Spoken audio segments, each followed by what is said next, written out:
idea of having a mural on the wall was developed by Rex Tate. What we're looking at here is the Light Horseman from the Boer War, representing Magar, who was one of the VC winners from the Boer War from our area. The ensign at the top there is the King's flag. That is the banner that would be normally used within the headquarters area. So it's not an ensign or a standard that would be going into battle.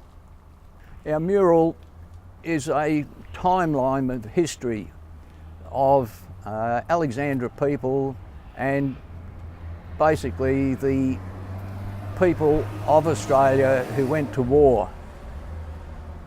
The next part is where the Alexandra cadets, where they were in the front of the Shire Hall prior to signing up to join the military for the First World War. So we come across now to the trenches and the soldiers in the trenches, and we're looking through the First World War. The aircraft you see at the top there, the German aircraft, the Tauboat.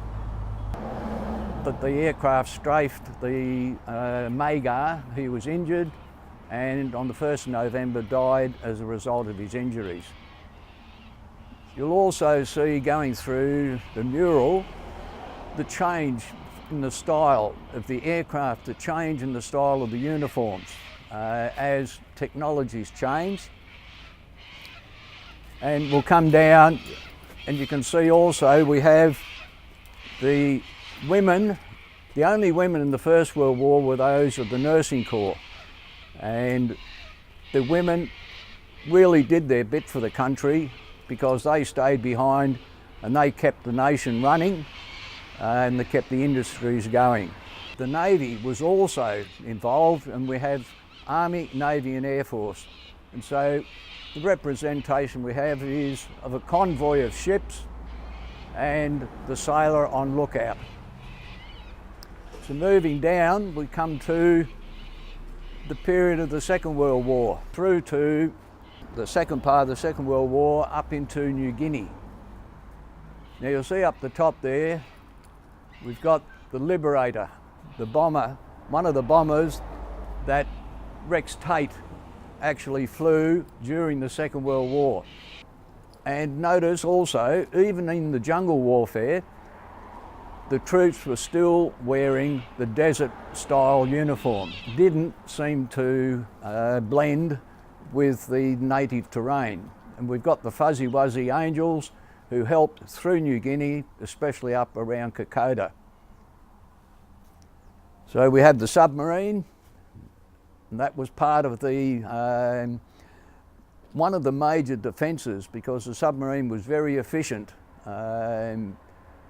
for the destruction of enemy naval shipping. Now when we come down to the end, we've got to think here about Korea and Vietnam, that we now have women in uniform.